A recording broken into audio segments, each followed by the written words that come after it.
Ready to ditch the real estate agent and put your house on Zillow, reaching millions of potential buyers yourself? First, head over to Zillow.com and create a free account or log in if you already have one.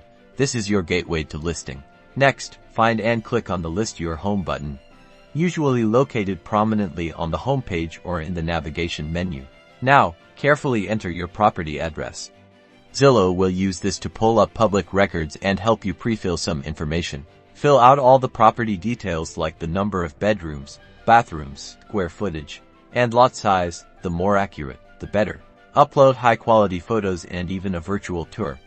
This is your chance to showcase your home's best features. Craft a compelling description highlighting key selling points, recent upgrades, and neighborhood amenities. Paint a picture for potential buyers. Determine your listing price. Research comparable homes in your area to ensure you're competitive. Finally, review all the information you've entered, agree to Zillow's terms, and hit that publish button.